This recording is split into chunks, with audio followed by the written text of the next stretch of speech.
చాలా ఆశ్చర్యం కలిగిస్తూ ఉంది. మనం చూస్తే యెస్. కోటమిరెడ్డి శ్రీధర్ రెడ్డి గారిది వివాదం ఇప్పుడే దినకర్ కూడా జాయిన్ అయ్యారు. దినకర్ కూడా అవును. అడుగుదాం. ఎస్ గారు కనెక్షన్ యెస్ లైన్లో ఉండండి. వంశీ గారు. Dinakar Dinakar good evening. గారు నమస్కారం. నమస్కారం. ఏంటి కోటమిరెడ్డి శ్రీధర్ రెడ్డి గారు ఇక నా రాజకీయానికి సంబంధించి రాజకీయ సన్యాసి అన్నట్లున్నారు. తమ్ముడికి టిక్కెట్టు, నేనైతే రాజకీయాలకు దూరంగా ఉంటానికనా, నన్ను నమ్మట్లేదు ఎవరు కూడా, ఏదో తన ఆవేదన వ్యక్తం చేసినట్లున్నారు. ఏంటి, ఏం మాట్లాడారు?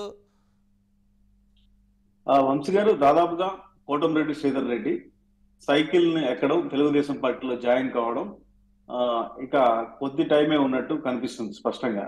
అంటే ఆయన వ్యవహార తీరు కావచ్చు, వైఎస్ఆర్ కాంగ్రెస్ పార్టీని, అదేవిధంగా వైఎస్ జగన్మోహన్ రెడ్డిని దూరం పెడుతూ, ఎందుకంటే ఆయన చాలా కాలంగా అసంతృప్తిగా ఉన్నారు. పబ్లిక్ పల్స్ కూడా తెలిసిన వ్యక్తిగా మనం కోటమిరెడ్డి శ్రీధర్ రెడ్డి చూడాల్సి ఉంటుంది.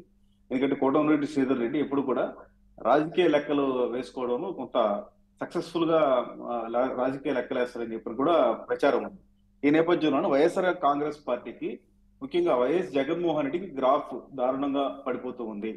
ప్రజల్లో తీవ్ర అసంతృప్తి ఉంది. పబ్లిక్ అంటే అన్ని వర్గాలు, కార్మికులు కావచ్చు, కూలీలు కావచ్చు, రైతులు కావచ్చు, అదేవిధంగా అర్బన్ ఓటర్ కావచ్చు, రూరల్ ఓటర్ కావచ్చు, అన్ని మిక్స్డ్ అయిన నియోజకవర్గం నెల్లూరు రూరల్ నియోజకవర్గం. అంటే నేరుగా ఆయన పబ్లిక్ తో ఇంటరాక్ట్ అయినప్పుడు ఖచ్చితంగా ఈసారి ప్రభుత్వం రాదు, జగన్మోహన్ రెడ్డి మీద తీవ్ర స్థాయిలో వ్యతిరేకత ఉంది అనేది పబ్లిక్ నుంచి ఒపీనియన్ తీసుకున్న తర్వాతనే తెలివిగా కోటమిరెడ్డి శ్రీధర్ రెడ్డి వైఎస్ఆర్ కాంగ్రెస్ పార్టీని వదిలిపెడుతున్నారు. ఎందుకంటే 2 సార్లు ఎమ్మెల్యే, చిరకాలం ఎమ్మెల్యేగా ఉండాలని ఆయనకి బలమైన కోరిక ఉంది.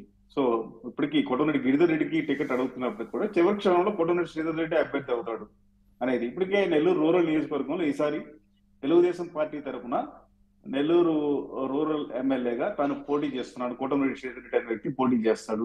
ఇదే ఆఫీస్ నుంచి, ఇదే ఆఫీస్ లో టీడీపీ జెండా ఎగురుతుంది అని అనఫిషియల్ గా చెప్తున్నట్టు కూడా పక్క సమాచారం ఉంది.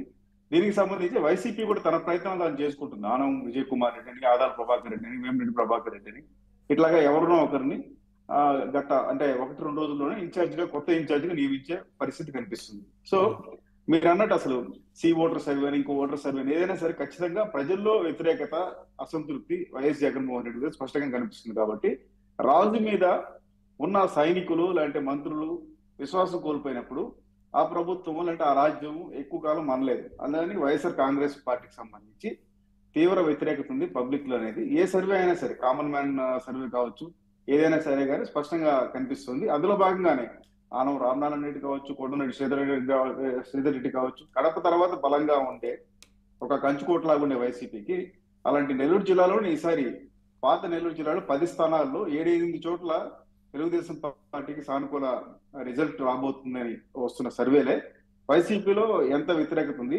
పబ్లిక్ ఎంత వెక్స్ అయిపోయినారు ఈ 4 సంవత్సరాల కాలంలో. అంటే ఏడాది కాలం ముందే పబ్లిక్ ఇంత ఓపెన్ గా జగన్మోహన్ రెడ్డి పరిపాలన గురించి మాట్లాడడం, నేరుగా ఎమ్మెల్యేలు తిరుగుబాటు చేయడం, ఇదంతా కూడా ఒక సింబాలిక్ గా చూస్తే ప్రభుత్వం వ్యతిరేకతగానే చూడాల్సి ఉంటుంది వంశీ గారు మనం.